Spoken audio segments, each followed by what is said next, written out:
Welcome to Beyond Beauty, the Professional Beauty Association's podcast, where we take a deeper look inside the minds and hearts of the amazing artists in our professional beauty industry, and truly how you're making such a huge impact in the lives of so many.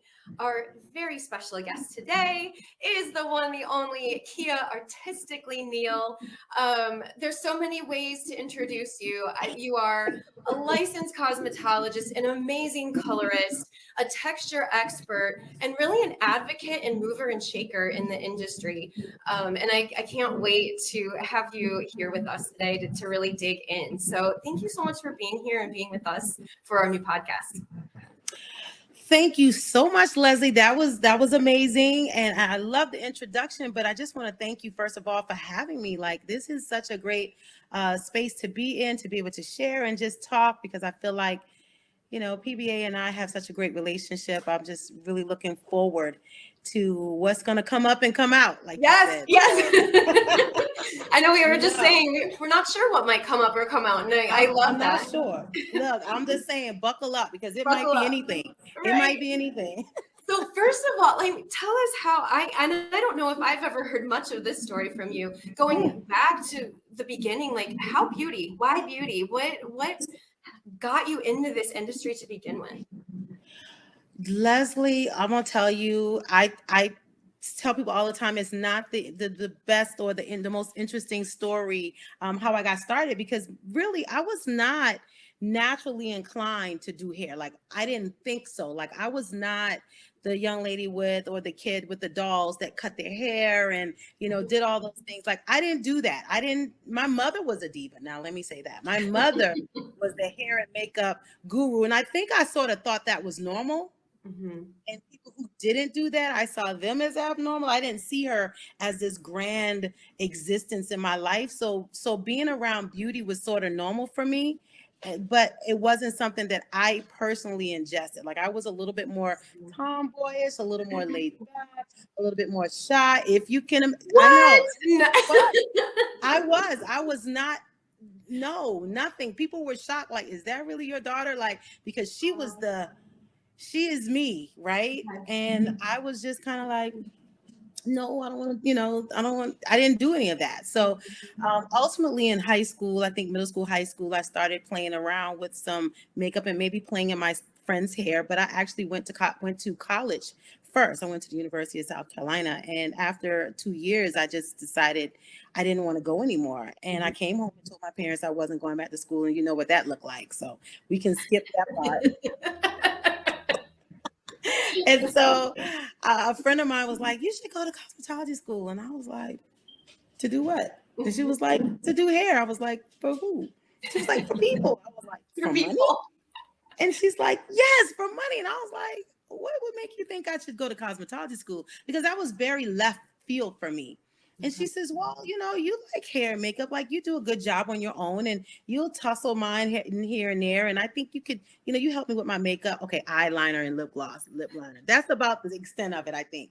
But in her mind, I guess she saw something I didn't see. So I played around with the idea and I went to my stylist and they said, if you're going to go, you got to go to the best cosmetology school around, which was Dudley Cosmetology University. Okay. And so at that time, that was the only Black cosmetology school that was accredited and that was considered almost on the lines of a college. And so we went there for basic and you had advanced training. It was really sort of the Vidal Sassoon of the Black community.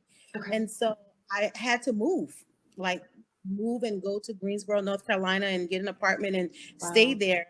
And so yeah, I mean, that's how I ended up in cosmetology school, but that was still no walk in the park because I sucked.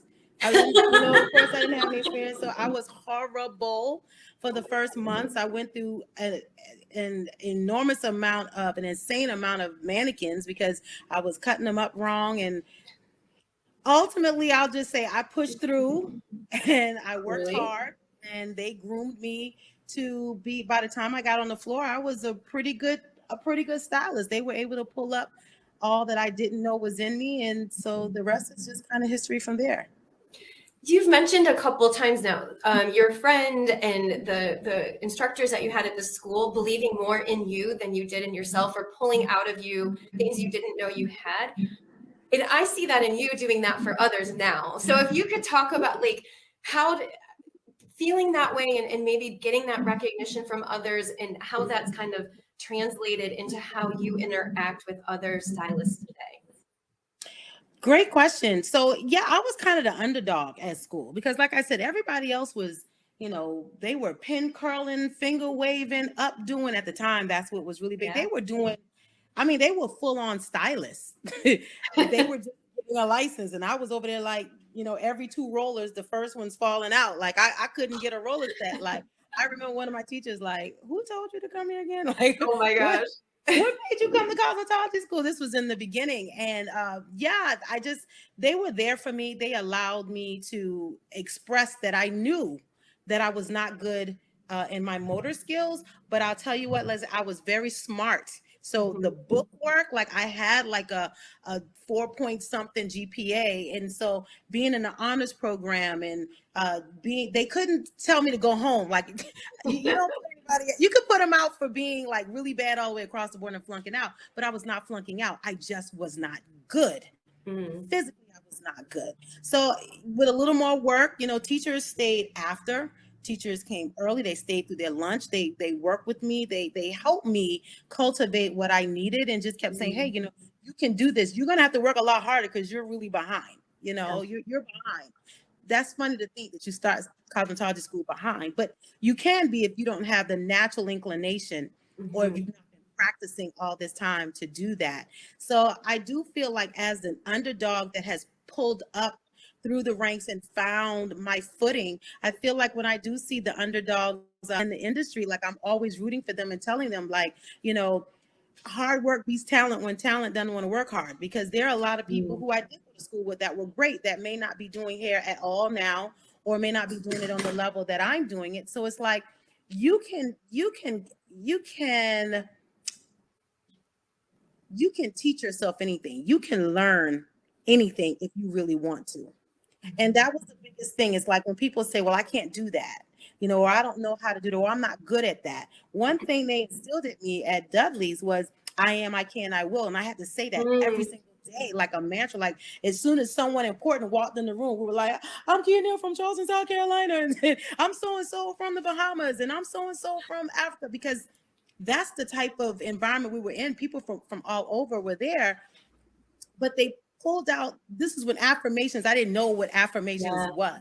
I didn't realize that they were changing my mindset by changing my speech about myself. And so for me, I kind of do the same thing for people. It's like, no, you can do it. You can acquire a skill for anything if you really want to. And working hard is really the biggest part of the ingredient. So yeah, I do root for people and try to support and offer ways to pour into their deficiencies and areas that they need help, and just really assure them that you can have what you want. You can have what you say, and you can have what you want. And one of the areas I know is in the texture space. And when we very first met, however many years ago now that it was, you said something to me that really hit home for me and struck me. And that, and you had said that the only places that were still segregated is in the church and in the salon. And that just really hit home for me, because I had never thought about it that way. And now all the work that you're doing to really help us heal the industry and bring us together, because hair is fabric, and what you're just saying, everyone can learn how to do it, but we're still not teaching them.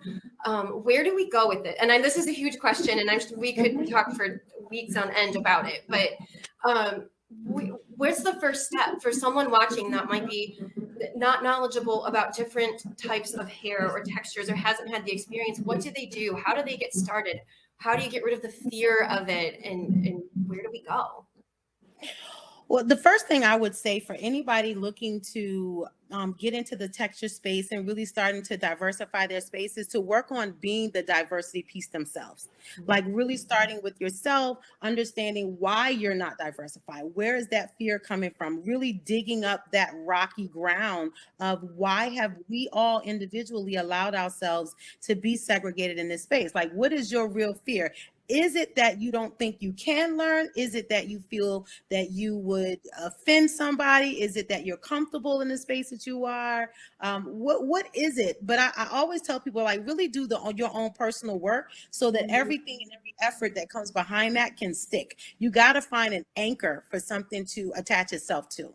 So, and I say that because if you just start hiring folks or just putting people in your chair or just taking a lot of texture classes and now you just want to all of a sudden everybody's welcome to my chair, if you don't understand the history behind that hair, if you don't understand the history of that culture with those people, sometimes you can be you're going to be more harmful, and you're not going to be able to create safer spaces for Black and brown people, or of any intersection really, but more so Black and brown people to be in your space. So I always tell them, please get a coach, get into some classes, read some books, right? Align yourself with people that are in the journey with you. Really get your personal heart straight first. And when you understand the history, then you can understand your present, and more importantly, where your future is and how you play into the next steps. So until we get all of that going, the conversation has to kind of stop right there, because you can learn stuff all day long, but if you still have a harmful hand while you're trying to I was saying something to someone the other day and I thought it was really, really good. I said, people they don't intend to be mean or intend to be harmful, but they have to be intentional about not, like, you don't mean no harm, but you don't mean to be good either. Like, you gotta mean to be good. Does that make sense? Yeah. Because intention doesn't override impact. So you gotta understand that you not meaning to be harmful uh does not separate you from the harm and the accountability that you have for causing that harm. So I always tell people, really start with yourself. Get a coach. Start learning about what true diversity and inclusiveness looks like, and having that in your life. Taking that reflection and see how that plays out with you personally, with your family, with your immediate family, with your extended family. Like, how does that look in all the other areas of your life? So I think taking accountability and taking insight of all of that first, and then once you get into groups, you can start to learn how to do these different types, how to foster an inclusive space for employees and for your team and for the clients that potentially may come into your salon. Like, it's a journey. It's not something you just jump up and say, this is just going to happen tomorrow. So I'm sorry, but yeah, it is a bit of a journey. No, for sure. And how do you think as an industry we get there, or what is missing? I mean, I know there's a lot missing, but what is still missing, and how do we get there? Well, to be honest with you, Leslie, I think we're moving. Yeah. I think, a lot of people have said, oh, I don't think, people aren't as authentic or as genuine about their intentions. I want to kind of disagree with that a little bit. I think we're moving, because here's the thing. Someone asked me once, she said, do you think that the brands or, people are really, really authentic, or that they what was her direct question? She says, do you think that they have, what was the word she used? I think it was just authentic. Maybe, I don't know. Maybe it wasn't. But she said, do you think that they're really authentic in their quest for diversity? I said, I don't need them to be authentic. I just need them to be intentional. I just need them to do it. Like, we'll figure the rest out along the way. Go ahead, open it up. Make room, make space. Right your wrongs. Your heart will follow in a minute. Like, do what's right, and then your heart will follow. And that's why I say, when people ask me what to do, it should be change your heart and then change your mind. But brands, because they have such an overarching input over the industry, brands and repost apps and publications, organizations like yourself, you have a responsibility to start and lead from the top. And sometimes we may not get to the very top where we change their whole mind, but if we change what's happening, then the trickle effect will happen. So we're kind of working both ways. We're kind of lighting the candle at both ends, but I do believe we're moving. Progress is upon us. It's moving. I see more diversity. I see more people on the stages, more people getting opportunities, more jobs being had, more Black and brown faces at these tables, more intersections at these tables. I see more input being executed. Mhm. right? I do see it. Like, is it perfect? No. Do we have a long way to go? Yes. But are we moving? Absolutely. Awesome. What's keeping you inspired? What's keeping you going? I'm hoping that before I close my eyes, that we will be writing a history chapter and closing it, Mm. moving on to the next. I'm working to actively work myself out of a job because I don't care to have to speak about diversity, inclusion, not one more day. And I will only not speak it in spaces where it's not needed, right? So if Mhm. diversity and inclusion already live there, there's no reason for me to be there. And at whatever point I don't have a job, I can I can ride this out and be like, I'm good. Like I am good. So So if you weren't doing this now in beauty or what you're doing now, what do you think you would be doing? Is there something else you think you would, or you can't imagine anything else? no, I can imagine other things. I can imagine being, independently wealthy and sitting on a beach, Yeah, probably. I would think I would still be somewhere in the entrepreneurial space. I Mhm. think I was always into that. Ironically, my college career was leaning into journalism, Hmm. advertising and journalism. So I don't feel like I'm really that far from that anyway. Like really, like I think it's kind of coming back. So I think it could have been something in that area. I think it still would have been something in the teaching arena because I think that's where my skill set is. I don't say that I'm the best at doing something. I think like even in here, I never say I'm the best at doing color. I'm great at facilitating and I'm great at interpreting information.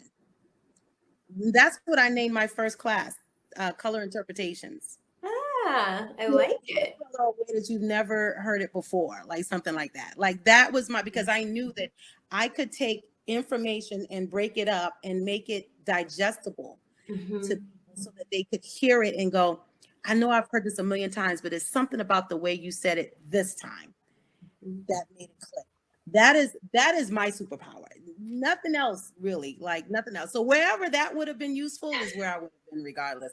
And you know what? Interior design. Ah. I like a good project. I don't like to do it myself because I'm so busy now, but I You love can a good dream home it. goods. I love a good home goods, Marshalls, TJ Maxx, Oh, at same. home, home sense run. Like I don't care where I'm at. I'm like, oh, there's a home goods. Let's just stop. My husband's like, what do we need? I was like, do we ever need anything? Who cares? We're going. They don't So understand that. The idea of just walking through because it speaks to you. Like it'll tell yes. you what you need. Inspiration, things to be like, me, take me Right. home. You know you want to change that table. You know you need a new lamp, this pillow. Yes. Yeah. So what's your next big adventure? Do you have something on the horizon that you can share? I know some people Yeah, are, yeah, well, yeah. I can't share it yet because it's in Oh, the I can share it. works or okay. Last week I wouldn't have. This week I'm going to share. Ah. Yeah, yeah.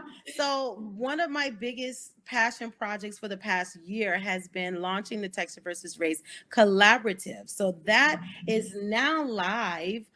It is an amazing space with collaborative artists and community.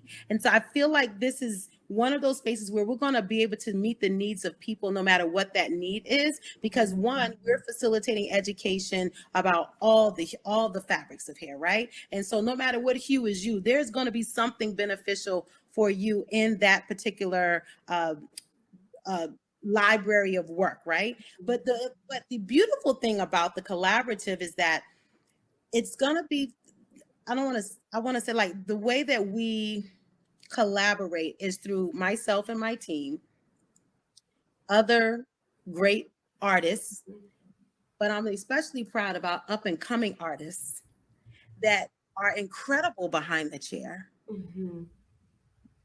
Not all of them are black and brown, but the majority of them, we are creating a space where they get to show their superpowers and they get to flex all their muscles and show you what's really happening behind the chair, but we're actively onboarding coaches. But our up and coming artists, our Black and Brown artists, we're especially proud of. They are contributing information to the collaborative. It feels much more like a community than it does just a click and learn, if that makes sense. You know, there's No, opportunity for us absolutely. to speak to each other and to share information. But another beautiful part is everybody gets buy-in into this one subscription based module of information. But then there's this other reparational piece, because we launched reparations a couple years ago, back in 20, but we felt like once a year was not enough to pour in and make affect change into the Black community. So now we have a reparational division. So for every Black person that joins the community itself, again, having access to this core, why am I stumbling over all my words? You know, they have that core library. That's what I'm trying to say. You know what I'm trying to say. Give me a pass. And then, but the brands, the some of our influencers and some of our independent artists, they have all given and donated extra education just to help level the playing field for our Black artists. But we didn't stop there. So we have the core, we have the reparations division, but we also have the anti-racism division. So for every non-Black person that joins, they have access to conversations, classes, blogs, promptings, classes, all of that in the anti-racism work. And they have opportunities to really connect with coaches to help them on that journey that we talked about earlier during our time. And this is a place they can be, like, you're learning this information, but you also have all of this access to people that can tell you the truth. And it's in a safe space where we feel that when you're there, we want to be able to talk to you. We really want you to be able to connect with someone. Like, we have Black anti-racism leaders, teachers and educators, but we also have non-Black people that are pouring in, that are just sharing their journey and sharing with you what they've gone through and giving you a chance to kind of have a place to land with someone that looks like you as well, not just one or the other. You know what I'm saying? So that's what's creating the community feel. And I'm so excited about that, Leslie. Like, that has been Congratulations. Thank you so much. I'm so excited about it. I am really excited about it. We'll have to do more with PB, you know, outside of this. We need to work on that too, which I'm putting a reminder in my brain here. Yes. So I always like to finish up with, you know, one more question if you have it. Sure. If you have any other advice, like any other words of wisdom, advice that you would like to leave with our listeners, viewers, up and coming artists, those who might consider this industry but have been told it's not a viable career choice. We hear it all. You know, I would say, and this is just going to toggle off of things that we've been talking about over the years, is just how influential the stylist is. Yeah. When we say, stylists change the world, I really felt that in my bones with the inception of Texture versus Race, when we talked about why is it that the church and the salons are the only two institutions left to be overtly segregated. Right. And the reason why I keep saying that is because there's a likeness to the salon and the church. At any given time, we can make someone feel bigger than life. They can walk in like, oh my God, my hair, oh my God, and leave out like floating and just feeling all the good. Like, that self-esteem is on like 1,000. Like, you got to open up both your doors and let their heads out. Like, you know what I mean? Like, that type of wonderful. And then we can cut your bangs too short and keep you in the house for 2 or 3 weeks too. You know what I mean? Oh God, my hair. Oh God, my hair. We can, you know what I mean? Like, we have impact immediately. But we also have the ability, like the church, to change how someone feels and sees themselves and other people. We set the precedent, right? When I tell people that the salons are segregated and the clients take cues from the stylists. So if you create a very exclusive experience where all they see is who they look like, then they grow to expect that from our industry. So it's important to know that you're not only changing the algorithm of how people see themselves, right? But you're changing how they see your own community in that space through the lenses of your salon. So when your salon is diverse and you yourself, you may get some pushback, but I guarantee you set the seed. You go, oh my God, they have a lot of different people coming in here these days. Like, yeah, and that should be the case everywhere. That should be the case everywhere. And we're learning how to deal with each other socially. We're learning. This is a great learning ground, like a training ground to learn how to deal with people in the streets. Like, how do you treat people on the streets? Do you make assumptions? Do you have stereotypes about people that we need to now debunk? I think that the salon should be directly responsible for helping people change and for helping people see from a broader lens and make their own decisions. Now, I'm not saying we should be out here trying to change a made up mind, but I'm saying if we're living from our own core truths and we create our own core values, that we have no choice but to affect the people that are directly in relation with us. And we get to choose what that looks like. So, everybody listening, on that note, be mindful of your impact and your influence to everybody that comes in contact with you. What they take away from you, what they experience with you, is what they take away from you. And then that experience in toes is a domino effect, right or wrong, good or bad, positive or negative. You choose. So that's all I Thank you. That's it. The end, amazing. Like I said at the start, we could talk for days and weeks and forever, but I just appreciate the time that you gave us today. Can't wait to see you in, not too long a time at the International Salon and Spa Expo, and the Texture versus Race Collaborative will be there live in person. So, oh my God. Yes, I'm super excited about that too. Yes. So and for thank everybody, you, PBA, for that. Yes, Thank you, PBA. I just have to say thank you for that. You've been heavily supportive of the Texture versus Race movement, and we appreciate that. And we will forever have that relationship and that partnership as long as it's needed to move this mission forward. So thank you so much for that. Yes, thank you so much. Thank you everybody for watching. We will see you again real soon.